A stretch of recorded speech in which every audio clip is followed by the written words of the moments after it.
To be in the house of the Lord. John was saying that he likes when I do this. And you need a lot of experience to do this. I've been doing it for a while. So now when John told me that, I'm thinking, I have to come up with something else. So I need to do it and tell him that I need to practice. But I'm excited that you are here. Let's lift our hands to heaven. Daddy, we thank you and we bless you for bringing us here today. We know that as long as we have life that you've given us, that means that there is purpose for us. May you bless us to hear your word today. In Jesus' name. Amen. Let us be seated in his presence. Amen. It is exciting to be in the house of the Lord. Let's put our hands together for the Lord. And I am very delighted to welcome our friends and our partners on social media to Praise Fellowship Church, where the teaching of God's word is practical and applicable to every life that is serious to change. Let me say it again. It is applicable to every life that is serious to change. It is my prayer that today's message will be a blessing to you and also will be an answer to a life question. Amen. We are closing out our message series for the month of January. And we started with the message series starting right from the beginning. And today, by his grace, I'm going to end with a message title, starting with obedience to God's command. Starting with obedience to God's command.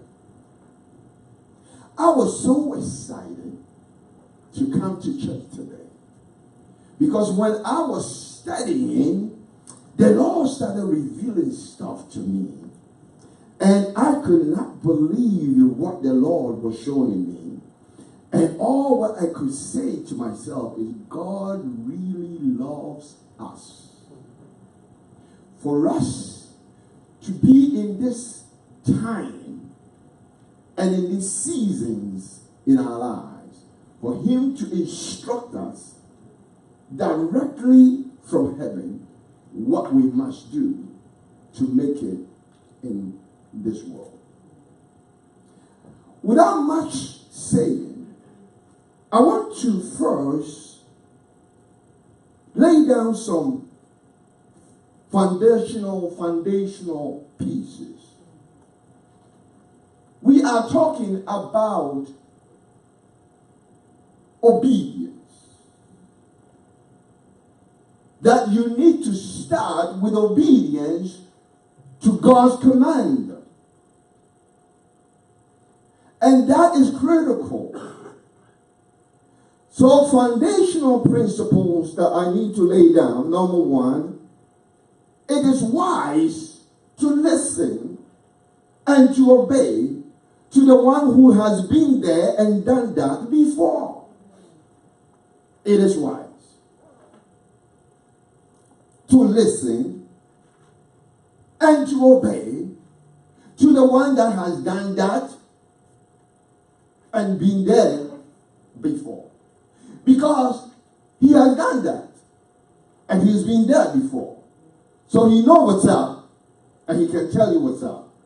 So that you will not do the same mistakes that he did. Amen. It is wise. Point number two. To listen and to obey to the one who has experience and the know-how pertaining to what you are interested in doing or getting ready to do.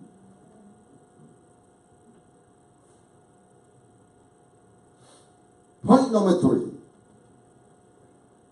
You are not coachable.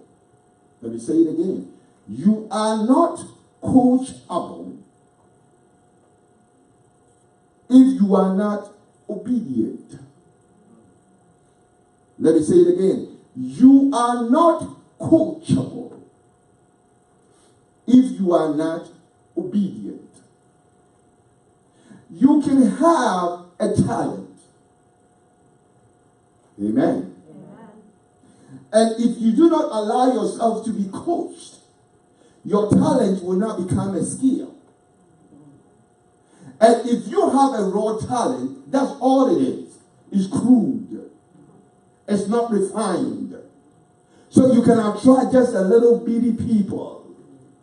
But when you get yourself to a place where you will listen and obey and be coachable, you can tune in and get your talent to be skilled or honor, so that you will be able to do much with the talent. Say amen. Remember that the message title is Starting with Obedience to God's Command.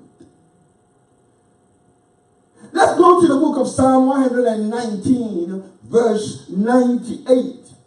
There are so much I'm going to give you, and I'm believing that you will be able to chew on this. Amen. The Bible says in the book of Psalms 119, verse 98, it says, you, through your commands, make me wiser than my enemies, for they are ever with me. You, through your commandments, make me wiser than my enemies, for they are ever with me. I want you to put this at the back of your mind, because I'm going to come back here. That, in order for you to be wiser than your enemies, you must obey the God Almighty. Am I talking to somebody? Yeah. Because He's all-wise God. Oh my God. Because He's all-knowing God. So whatever He tells you, He knows what He's talking about. And if you are obedient to His instructions or to His commandments, you shall be wiser than your enemies. You don't have to try. The easiest thing to do in life, if your mind is made up, is to follow. A follower they don't have to think. They just have to follow. Is Elijah here? He's not here. He's right there? Yeah. Where? Son, come. The easiest thing to do is to follow. And I'm going to show you. Stand behind me. Put your hand on my shoulder. And I want you to close your eyes. That is an indication that he doesn't know where he's going.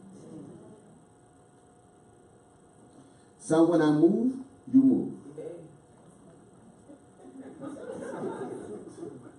Close your eyes.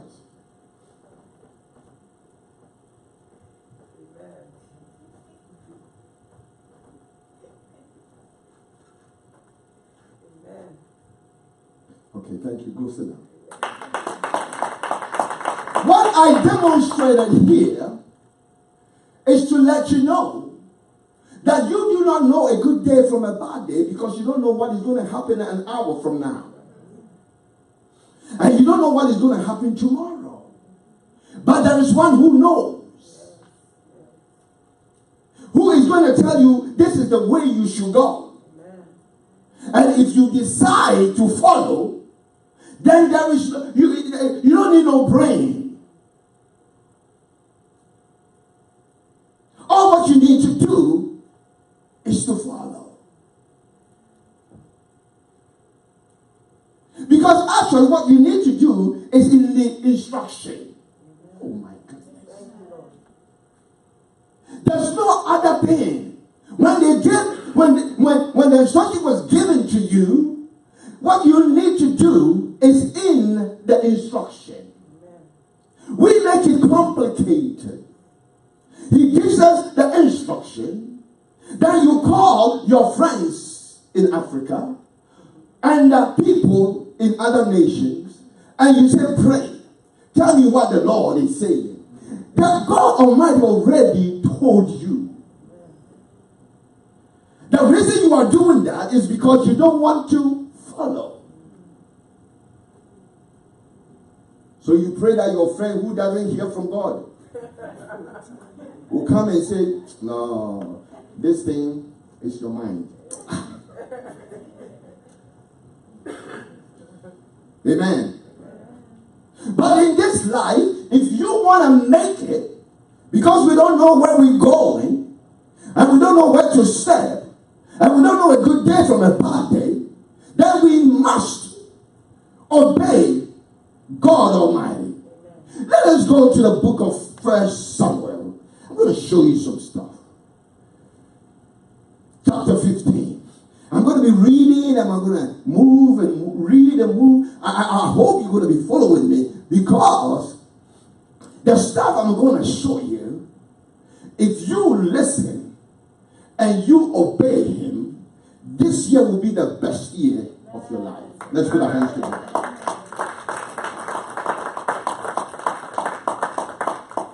If you listen and you obey him, this is going to be the beginning of the best years of your life. Amen. What is coming your way? Eyes, they have not seen. Ears, they have not heard. Neither has it entered into the hearts of men. What God is about to do in your life. If your enemies will hear it and they will be afraid.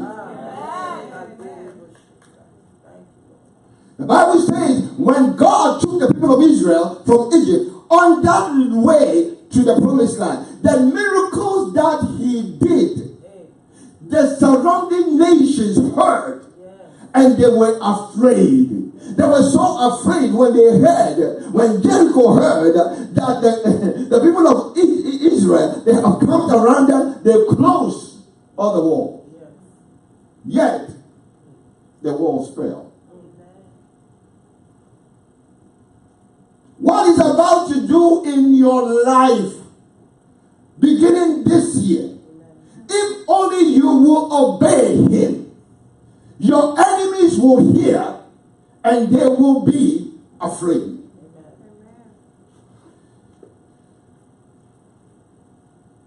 We're going to read from verse 1 to 3.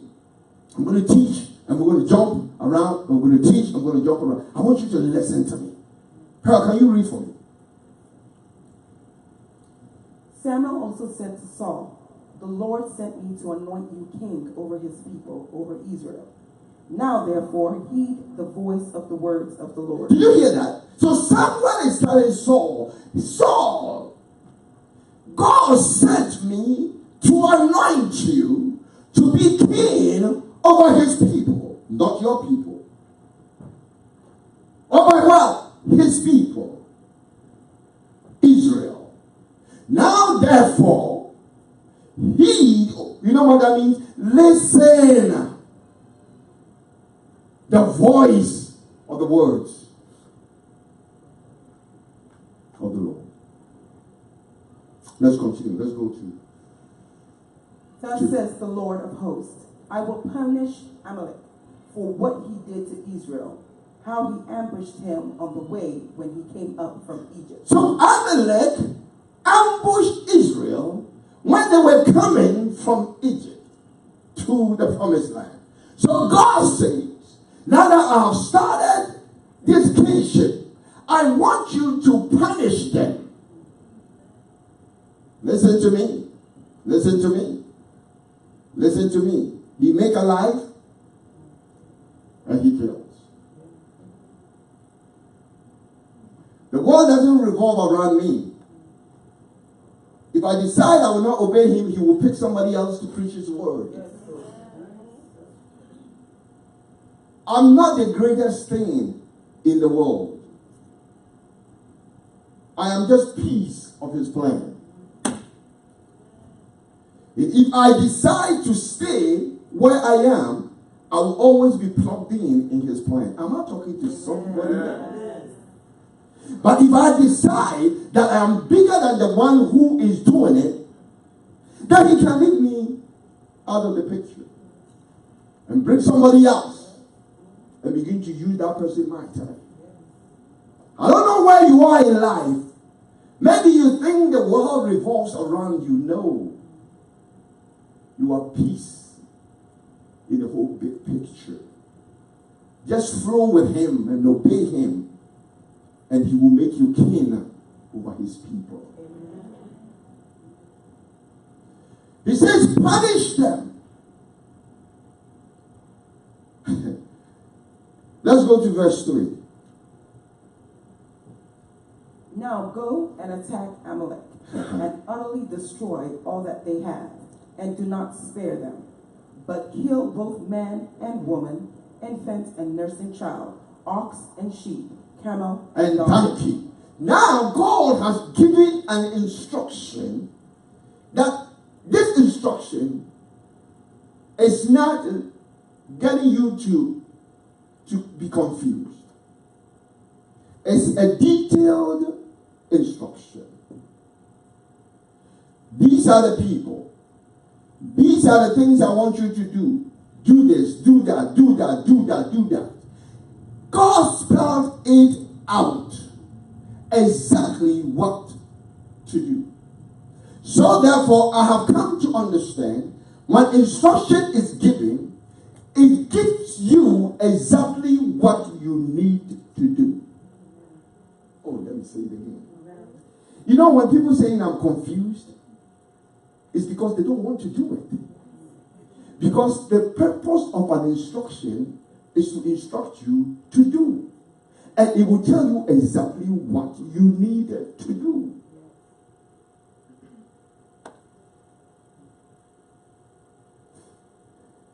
Let's go to verse 7. And Saul attacked the Amalekites from Havilah all the way to Sur, which is east of Egypt. He also took Agag, king of the Amalekites, alive, and utterly destroyed all the people with the edge of the sword. This thing here is first disobedience. God spelled out exactly what he needed to do. Destroy everyone. Are you hearing me? The instruction God gave to that man, there was no room for confusion. Oh my goodness. I'm going to show you something. Let's go to verse 9. Are you with me? Yes. This is a teaching service. So bear with me. It's going to be a lot of scripture, but I'm going to bring you home today. But Saul and the people spared Agag and the best of the sheep. Did you hear that? But Saul and the what? People. What people? The people that God said that he should be over them. You know, when you listen to people, you always miss God's blessing.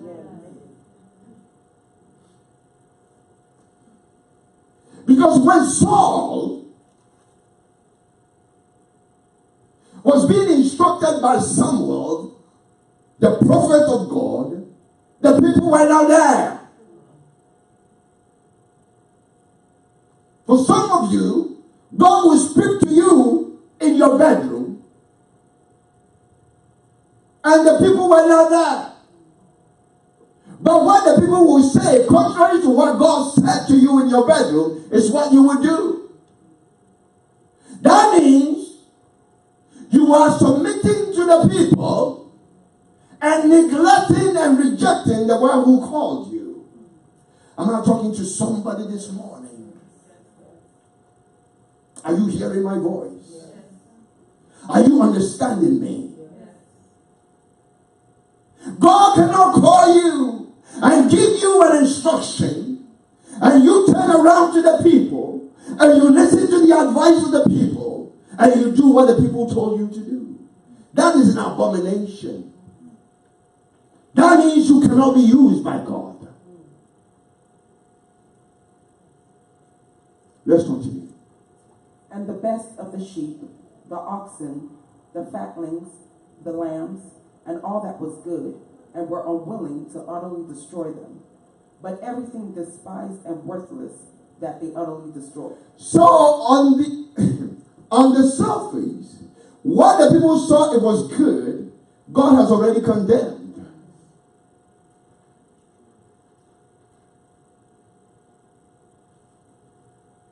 Because the way God looks at things is different from the way we look at things.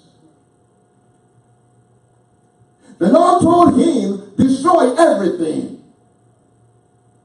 But they went there and they looked at the physicals of people. Oh, she looks good. She can be a wife. Oh, he looks good. He can be a good servant in the king's palace. So they decided who to spare and who to kill. Continue. Now the word of the Lord came to Samuel, saying, I greatly regret that I have set up Saul as king, for he has turned back from following me, and has not performed my commandments. And it grieved Samuel, and he cried out to the Lord all night. I want you to stay here. I greatly regret that I have set up Saul as king, for he has turned back from following me. That means when you disobey God, you have turned back from following him. Number one. Number two. When you disobey, you get God to regret. That's number two. Number three. When you disobey, that is an indication that you are not following him. That's number three. Number four. When you disobey, that means you have more sense than God.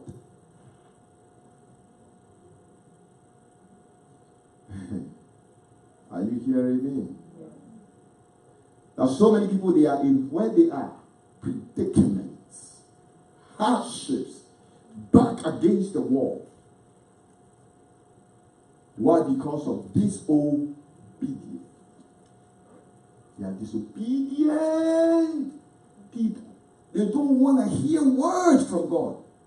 They want his miracle, but they don't want his word. It doesn't work like that.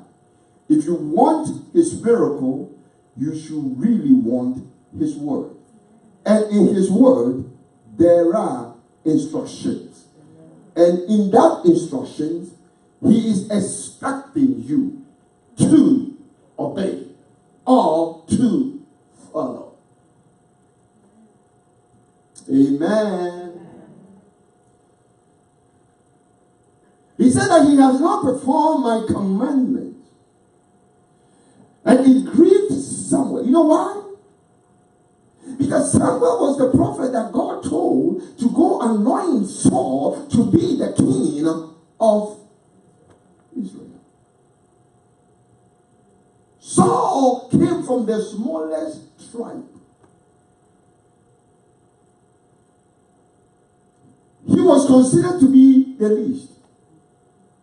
Yet, God took the one from the back and brought him to the front. But still,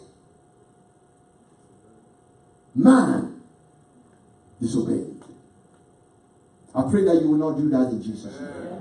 That when he takes you from the back of the line and puts you to the front of the line, you will always remember who took you from the front, who took you from the back and brought you to the front. You will always remember. Let me tell you, when you forget what the Lord has done for you, that's when it's easy for you to disobey. Let me say it again.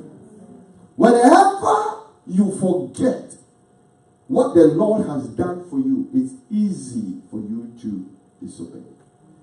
When you remember the things the Lord has done for you, you will always want to obey Him.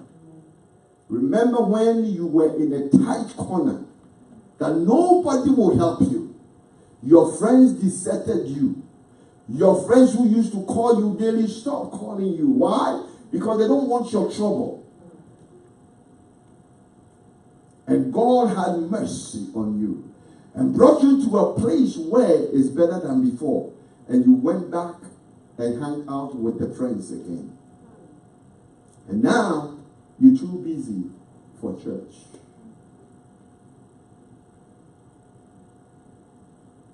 When He corners you again, there's no prayer that can help you.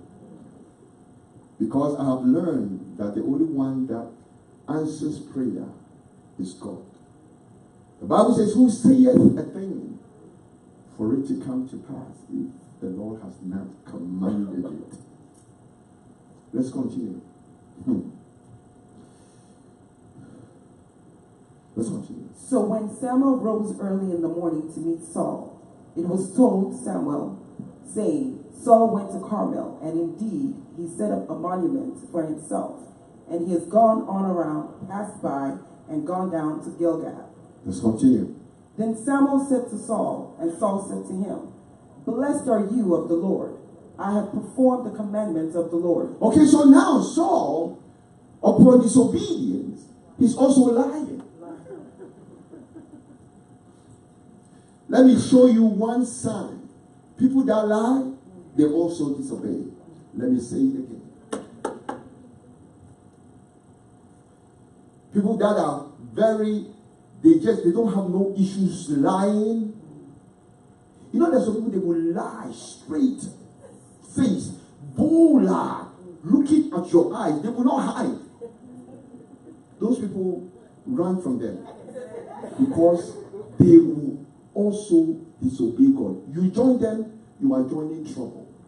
Because you can be blessed by association, and you can also get into trouble by association. Did you see? Because if you can disobey God, lying to man is nothing. Are you getting this? Yes. If people can disobey God, lying to a man of God, do you pay your tithes? Oh yes, I'll pay my tithes. But lie.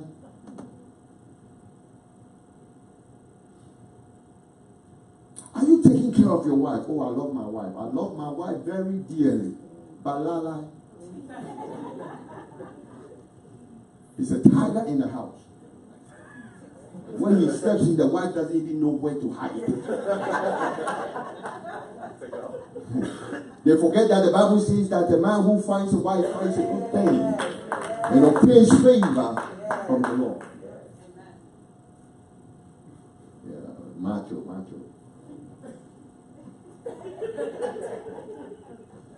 Girl, listen to me, girl. God is sitting out there saying, look at the fool. He's about to lose his favor. If you want the favor of the Lord upon your life, treat your wife like a queen.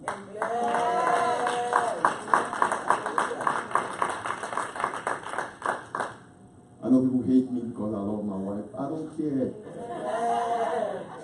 Oh, I care. You can have a castle. The only thing that consider a place a castle is you need a king and a queen. Yes. And from today, you can create a castle in your home. Amen. You become the king, your wife becomes the queen. And everything will be castle-like. Amen. Let's continue. Let's go to 14. But Samuel said, What then is this bleating of the sheep in my ears, and the lowing of the oxen which I hear? Let's continue. And Saul said, They have brought them from the Amalekites. Yes. For the people spared the best of the sheep and the oxen to sacrifice to the Lord your God. The people. Did the people tell you to go to war?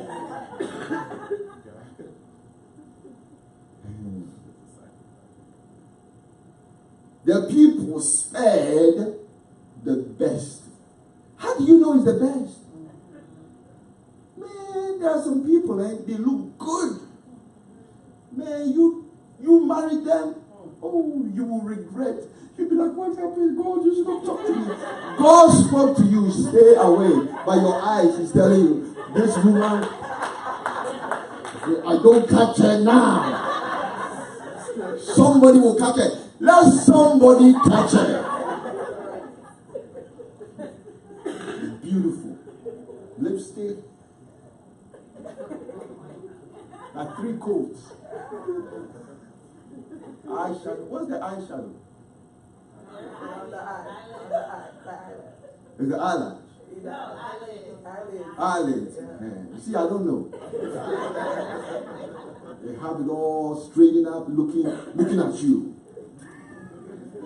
Serious. You say, this is what I want. I want it beautiful. When they walk in the room, everything is shaking. Okay. That's what you will get.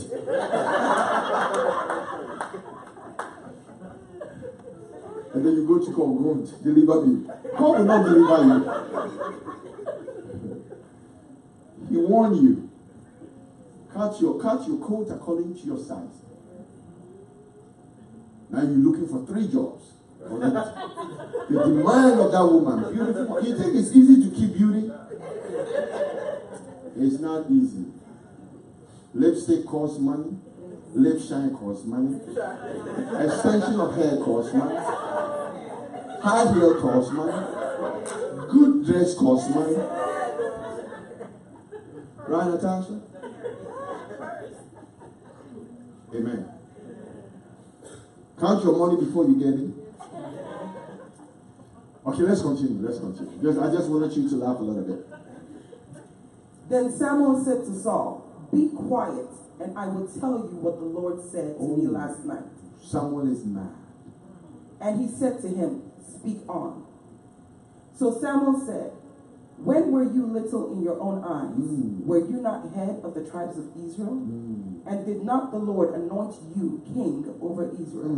Let's continue. Now the Lord sent you on a mission and said, go and utterly destroy the sinners, the Amalekites, and fight against them until they are consumed. Yes.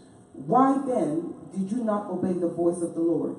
Why did you swoop down on the spoil and do evil in the sight of the Lord? Let's continue. And Saul said to Samuel, but I have obeyed the voice of the Lord. Another lie. And gone on the mission on which the Lord sent me. Another lie. And brought back Agag, king of Amalek. I have utterly destroyed the Amalekites. But the people took of the plunder sheep and oxen, the best of the things which should have been utterly destroyed, to sacrifice to the Lord your God in Gilgal. Listen to me. There's another sign for you to watch out for. People that will never take responsibility for their wrongs. Right. If you meet people like that, they're always pointing at somebody. You say, listen, what you are doing is not right. Well, last week, your wife walked in here late. Or last Sunday, your Sunday, they always will find a way to divert. When God is dealing with you, He is dealing with you. When someone was talking to Saul, he was not talking to the people. He was talking to Saul, a man named Saul. So if God is speaking to you, it's you that He's speaking. If He wants to speak to Dominic, He will speak to me.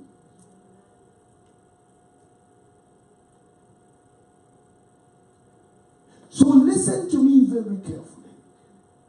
Obedience is the key to prosperity. Obedience is the key to God's blessings. And disobedience is the key to get out of His blessings. He said the people. All the time He's saying the people. The people say that we are going to sacrifice. Let's go to 22 because I'm about to end. 22, 23, I'm about to end because there are some few things. Sorry that I'm keeping you, but I need to show you this. So Samuel said, has the Lord as great delight in burnt offerings and sacrifices as in obeying the voice of the Lord? Behold, to obey is better than sacrifice, and to heed than the fat of rams. So Samuel is telling him, God doesn't need sacrifice. He needs obedience. Because when you obey, you really don't even have to fast.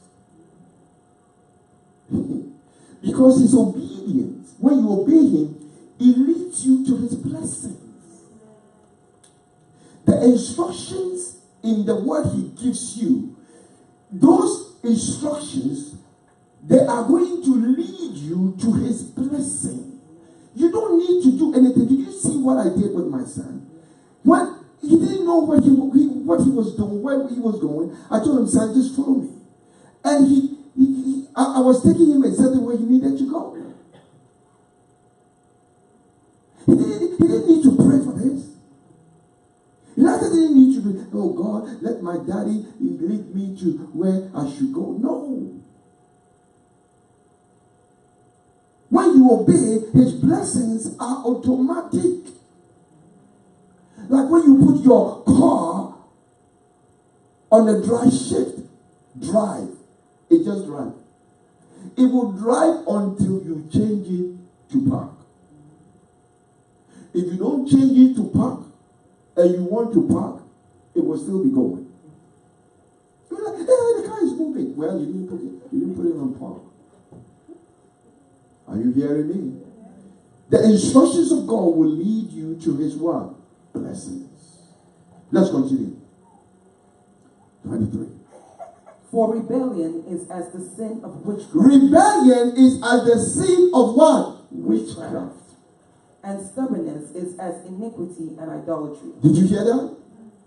Because you have rejected the word of the Lord, he also has rejected you from being king. Did you hear that? When you disobey, that means you have rejected his word. You know the best thing the Lord can give to you is his word. There's nothing else. The biggest thing the Lord can give to you is his word. To a point in the book of John, he says that his word, he takes his word and Jesus. That is the biggest thing. So when you reject his word, my brother or my sister, you are on your own. Are you hearing me? Okay, let's continue. Then Saul said to Samuel, I have sinned, for I have transgressed the commandment of the Lord and your words, because I feared the people and obeyed their voice. Because I feared the people. Listen to me. Don't fear the people. When you get afraid of the people, you will go to hell. Because you will disobey. Can you imagine, like God gave me this word, I'm afraid of the faces of the people, so I'll come and I look at your beautiful face, and instead of preaching, I just, everything is well. I swear. You shall be blessed in the city, blessed in the country, blessed in the village, blessed in the town, blessed in the hallway, blessed everywhere. Kitchen, blessed. You don't love your wife, you shall find favor. Favor shall be your portion. That's a lie. If you don't love your wife, favor will run away from you, because the only one that gives favor is God. So I come and look at your face and I say all these things. I'll go to hell. You make it to heaven and it's like, hey, what's supposed to do?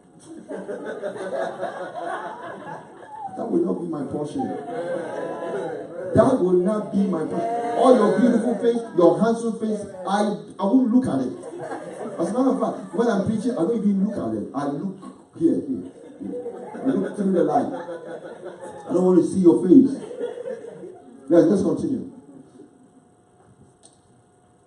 Now, therefore, please pardon my sin and return with me that I may worship the Lord. But Samuel said to Saul, I will not return with you, for you have rejected the word of the Lord, and the Lord has rejected you from being king over Israel. And as Samuel turned around to go away, Saul seized the edge of his robe, and it tore. So Samuel said to him, the Lord has torn the kingdom of Israel from you today, and has given it to a neighbor of yours, who is better than you. So let's end. Anyone that obeys God is better than you. I know you don't want to hear this. Anyone who obeys God is better than you. When you are disobedient to God, He will take what belongs to you and give to someone else.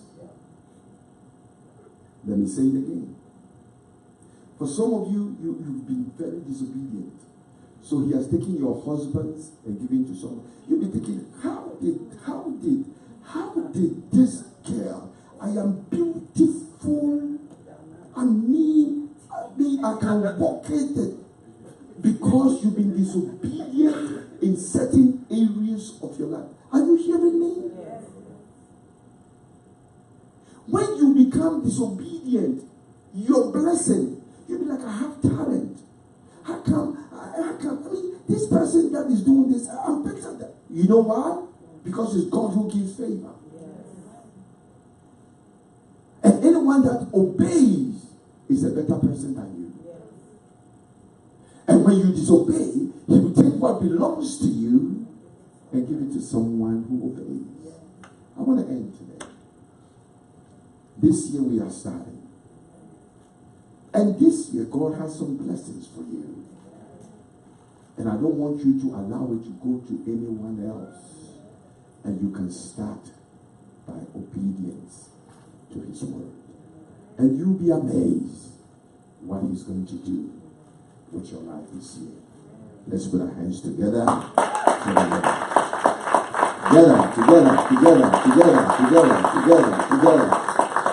Thank you, Jesus.